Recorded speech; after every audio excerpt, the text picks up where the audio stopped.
Hello दोस्तों। आज 31 अगस्त 2024 दिन शनिवार। आज ही के दिन भारत में 1956 को भारत के राष्ट्रपति ने राज्य पुनर्गठन विधेयक को अपनी स्वीकृति दी थी, जिसे अब राज्य पुनर्गठन अधिनियम के नाम से जाना जाता है। राज्य पुनर्गठन अधिनियम का मुख्य उद्देश्य भारतीय राज्यों और क्षेत्रों की सीमाओं को परिभाषित करना और उन्हें भाषाई आधार पर स्थापित करना था। अब खबरें देश विदेश से। आंध्र प्रदेश में गुडिवाड़ा के इंजीनियरिंग कॉलेज के गर्ल्स वॉशरूम में हिडन कैमरा मिला। कैमरे के जरिए छात्राओं के वीडियो को रिकॉर्ड करके कुछ अन्य छात्रों को बेच दिया गया।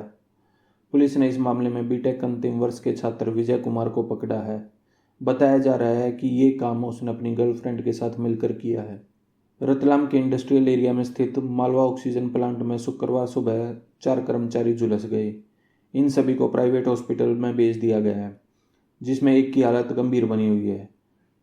सुबह 3:50 पर मटेरियल को चार्ज किया जा रहा था। उसी समय कर्मचारियों को मटेरियल का पाउडर लग गया, जिससे 4 कर्मचारी 30% तक झुलस गए। 26 अगस्त को शिवाजी प्रतिमा के गिरने पर मोदी बोले, मैं माफ़ी मांगता हूँ। साथ ही बोला, आज मैं छत्रपति शिवाजी महाराज के सामने नतमस्तक हूँ और उनसे क्षमा मांगता हूँ।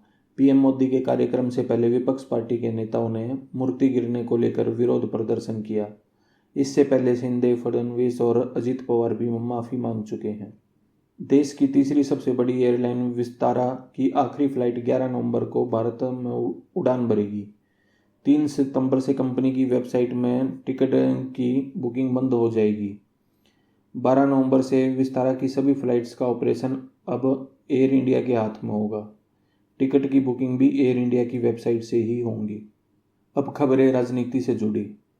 हरियाणा में बीजेपी नेताओं को चुनाव हारने का डर सताने लगा है।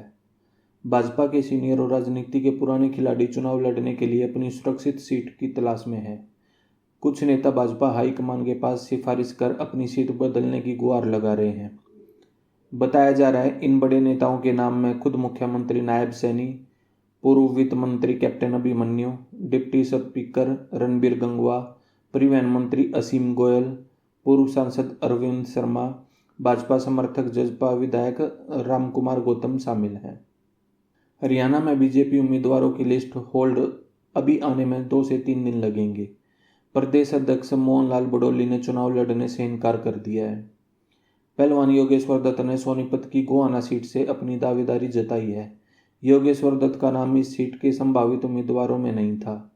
फिर योगेश्वर दत्त गृह मंत्री अमित शाह से मिलने पहुंचे। इससे पहले ही भाजपा विनेश फोगाट, बजरंग पुनिया और साक्षी मलिक के आंदोलन से बैकफुट पर है। अब खबरें खेल जगत की। पेरिस पैरालंपिक में शुक्रवार को भारत ने 3 मेडल जीते। विमेन्स शूटिंग्स में अवनी लेखरा ने गोल्ड और मोना अग्रवाल ने ब्रॉन्ज मेडल जीता।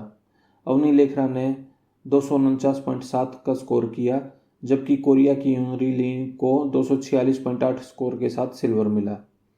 विमेन्स 100 मीटर T35 कैटेगरी की रेस में भारत की प्रीति पाल को ब्रॉन्ज मेडल मिला। प्रीति पाल 14.21 सेकंड में रेस पूरी कर तीसरे स्थान पर रही। रावलपिंडी स्टेडियम में खेले जाने वाला पाकिस्तान बांग्लादेश के बीच दूसरे टेस्ट मैच का पहला दिन बारिश की वजह से रद्द। बारिश न रुकने की वजह से अंपायर ने पहले दिन का खेल समाप्त कर दिया। अब खबरें रोजगार से लेकर।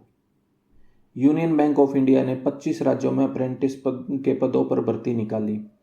कैंडिडेट की ग्रेजुएशन की डिग्री होनी चाहिए और उम्र 20 से 28 साल के बीच में होनी चाहिए। यह अप्रेंटिस 1 साल के लिए होगी।